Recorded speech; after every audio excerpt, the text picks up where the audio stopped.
What's up, everybody, and welcome to the Mamaverse podcast, where we bring experts in physical, emotional, mental, and spiritual wellness to talk about how moms can improve their overall health in their daily life.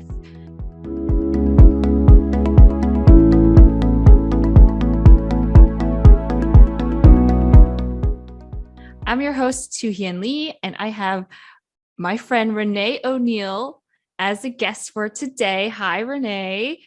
Hi, thank you so much for having me. I'm so honored to be here despite the early morning. Yes. So Renae is a life and transformation coach, helping moms create more time for family and be more present in life and business. So Renae, well, first off, what time is it over where you're in New Zealand, right? No, so I'm in Australia, but it is 5:30 a.m. So it's early, but it's not like crazy early. Okay. Well, that's some dedication right there. We at the Mamaverse really appreciate you coming on so early in the morning. Renae, would you give us a background on yourself and what inspired you to get into your line of work? Yeah, so obviously, thank you to that beautiful introduction. So I'm obviously a life transformation coach helping mums.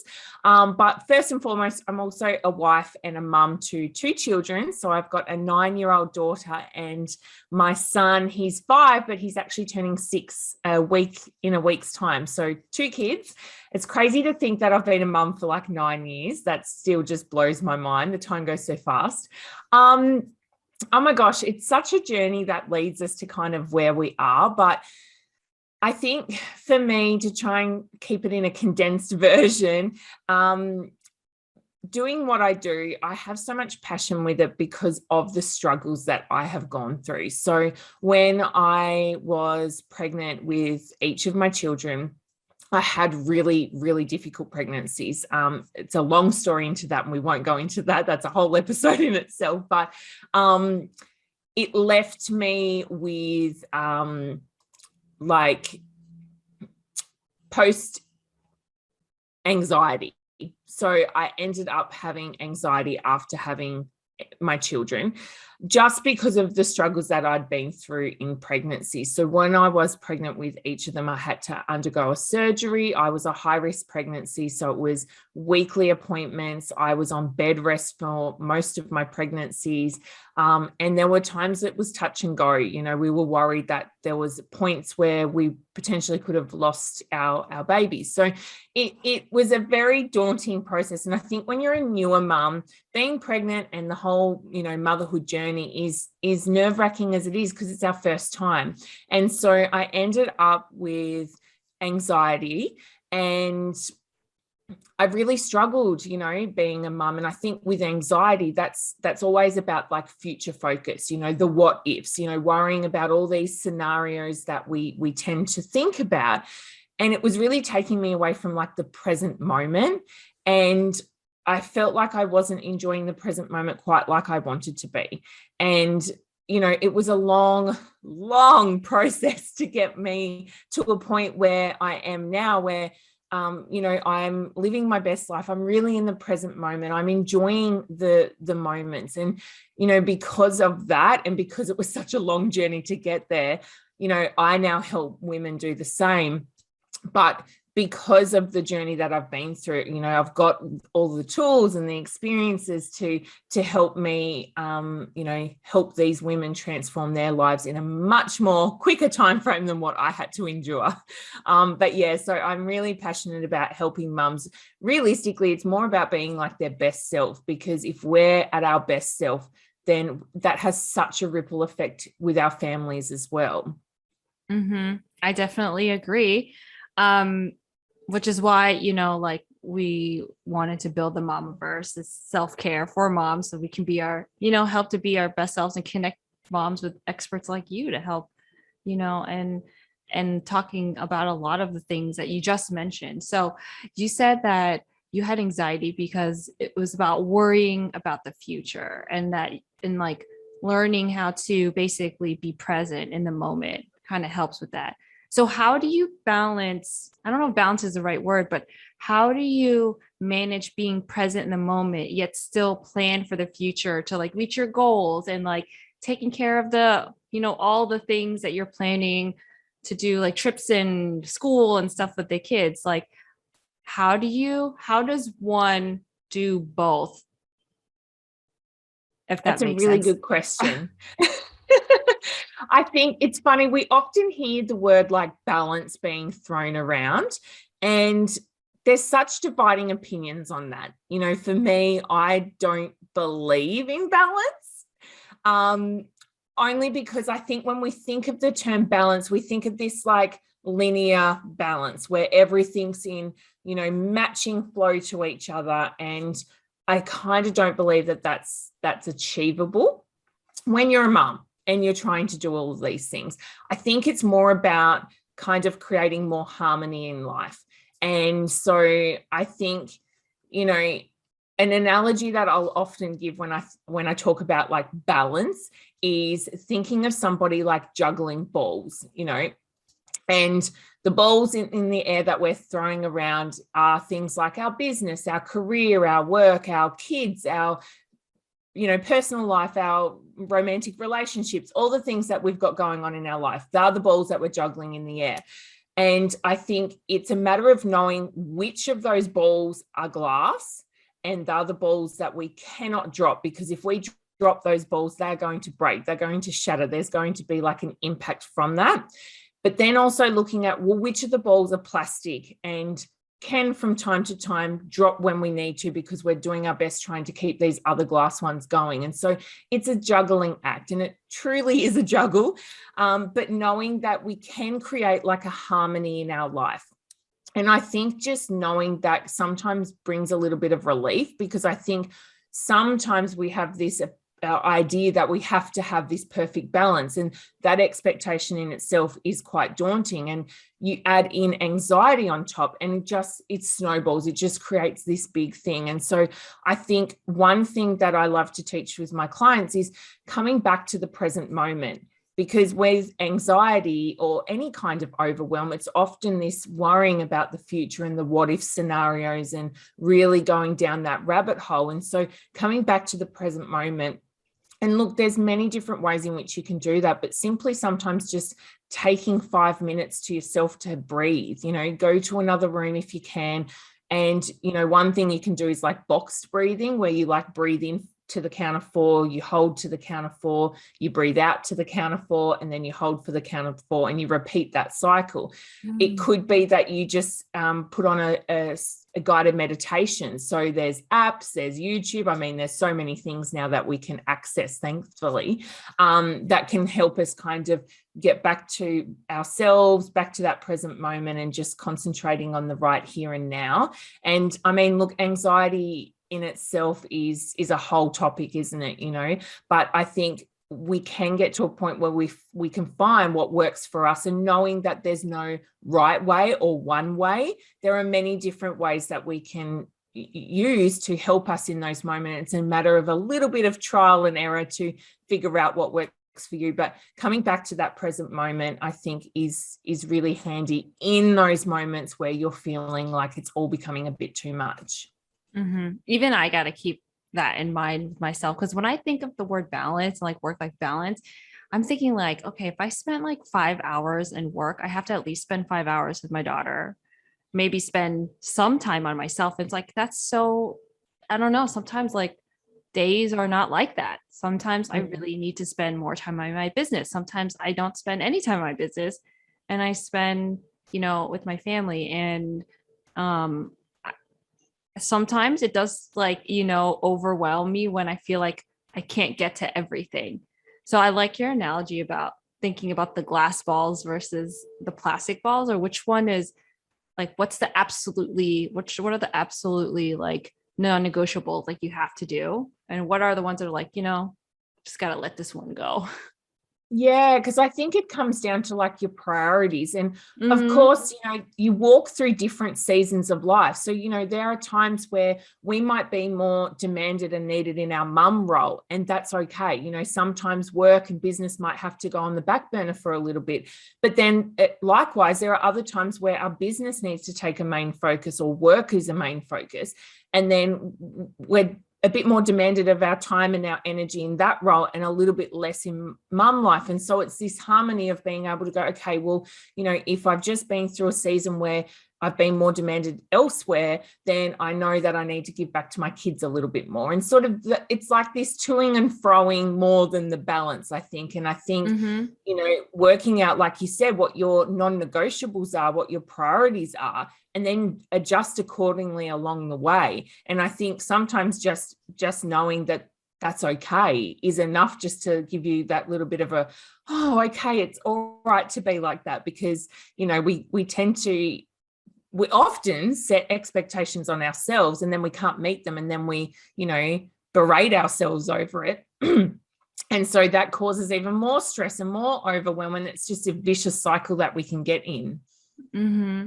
And you talked about, anxiety, and I feel like that's a huge topic, not just for moms, but for everybody, especially coming out of, the pandemic, dealing with, I guess, transitioning back and all of that. So when moms come to you and want to work with you, are they coming to you because of their anxiety and overwhelm?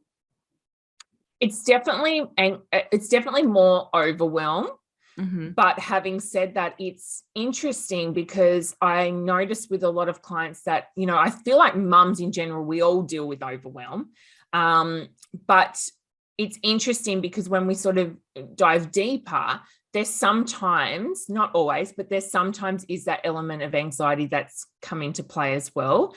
But sometimes I don't think it's always recognized, or you might not have the awareness that it actually might be anxiety. And look, I'm not a doctor, I'm not a health professional, I'm not going to diagnose somebody or anything like that. And I definitely think it's important to mention here that if you feel like I might have some tendencies towards anxiety, then absolutely go and get that checked out by a professional. But if you know that there might be times where you're feeling a little bit stressed and you're noticing that you really are heavily focusing on these what if scenarios, you're tending to get a little bit more panicked about things than say somebody else, that's when you probably know that there's signs there that there's something that might need to be looked at. But overwhelm in itself, the whole idea of it is that there's just so much on our plate and we can't keep up. It's like that hamster on the wheel kind of thing. And typically that is the kind of mums that come to me to kind of get that help in ways in which that they can create more routine in their life and more schedules, and find out their best ways to manage their time and productivity hacks. And also in the process, it's also about just sort of coming back to who they truly are and what they truly want, and helping them get in touch with themselves again. Because a lot of mums, myself included, in our motherhood journeys, we often lose ourselves along the way. And mums are really good at putting everyone else first and themselves last. Mm-hmm. And, one thing that I'm really big on is coming back to giving back to yourself first, which some people are like, oh, that's selfish, but no, that's actually what you need to do, because it's like that whole thing about refilling your cup.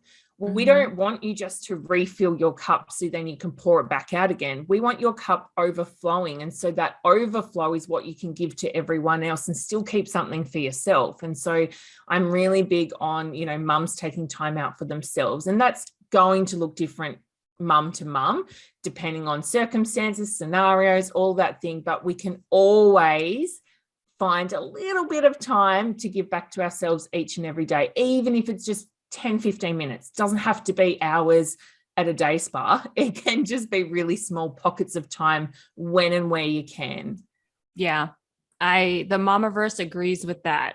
Spending at least, right, like a few moments just for yourself, at least to breathe, just to clear your energy, clear your mind. I think everybody needs that. Literally everybody needs that.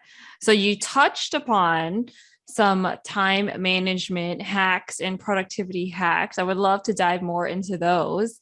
So when you're working with moms and they're just trying to find basically more space in their schedule, like where are we starting here?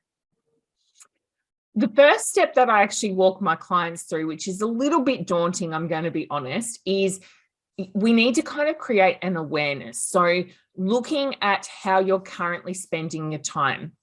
It's a daunting task, what I'm about to share, but I think it's a really valuable one to kind of just get that awareness of like where we currently are. So sitting down and writing out from when you wake up to when you go to bed, how you're spending your time, typically on an average kind of day, and being super, super honest about it, which again, it can be daunting because it can be really hard to admit to yourself, I spent 45 minutes scrolling on my phone this morning, and then, like being really honest with it. So I think having awareness of how you're currently spending your time is like step one. And then it's looking at, okay, where do I want my energy and my time and my focus to be going? And looking at that typical day in your life and going, okay, is that a true reflection of what I want? Quite often it's not. And that's where you can then go, okay, I'm really far from where I want to be. Now let's look at ways in which we can kind of get things back into like a alignment again, so you can be spending your time and energy where you want to be. Having said that, I'm very aware that mums have a very full schedule. We don't have all this free space in our schedule to be doing things. So again, that's where your priorities will come into play.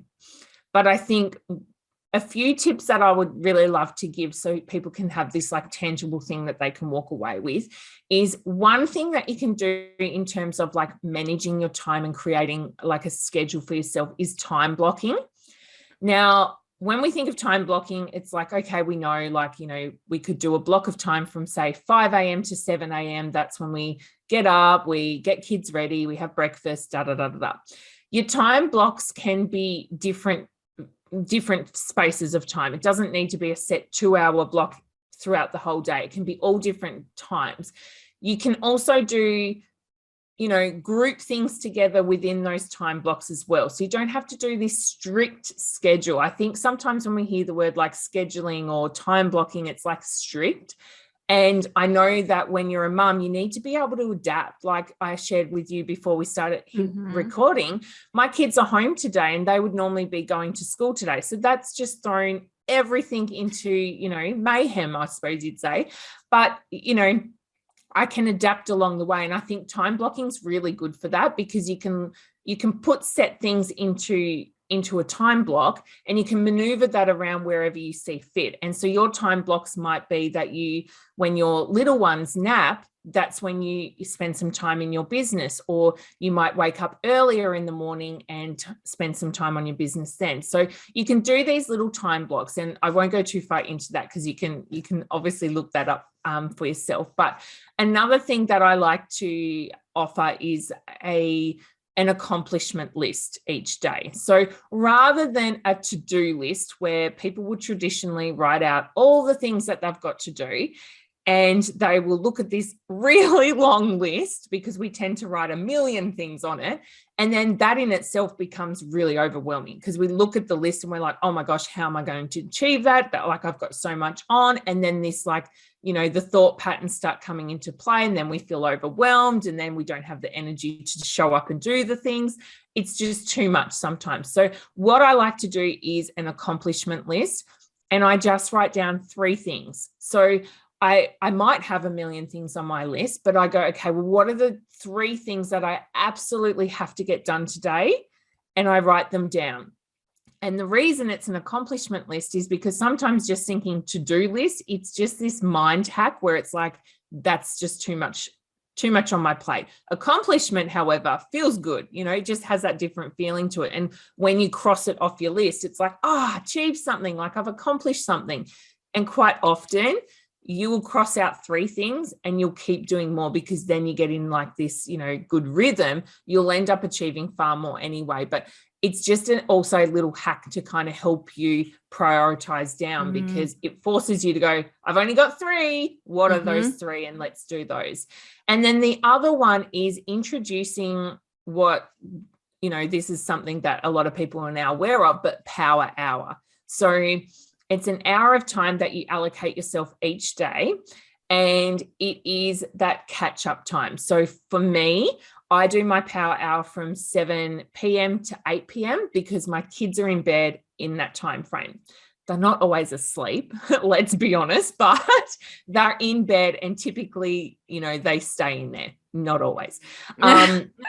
And power hour is really about catch-up time. So if I've had a really busy day and I really haven't achieved the things that I wanted to do, that is my time when I can do my catch-up. Now, I make it like undistracted time. So phone gets put away, everything gets put away. I set a timer. So in my living room, I've got like a Google Home. I set a timer on that, which has the screen, and then it's go time. I'm like cleaning the kitchen after dinner. I'm folding, washing. I'm looking at the to-do list of like, what did I not achieve today that I wanted to?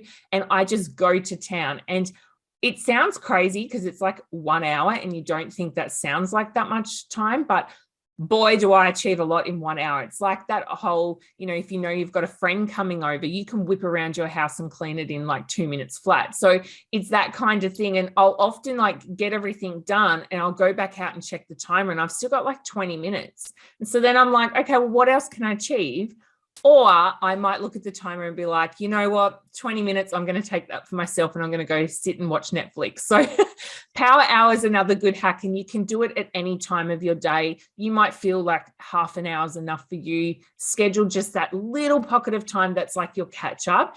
And sometimes just knowing you've got that power hour to come to later on in the day is a little bit of relief that you can have as well. So there are some quick little tips that you can kind of walk away with that are tangible and start putting into place to kind of help you along. So for the power hour, is this usually like something at nighttime? No, so you can have your power hour at any time of the day. It might be you have yours first thing in the morning before the kids wake up, or it might be during their nap time, or you find what suits you best. But your power hour can be literally for anything. It doesn't have to be for home related things. It might be your power hour is where you get in and do some work on your business, or it might be, it's just that pocket of time that you can create for yourself for anything that you need.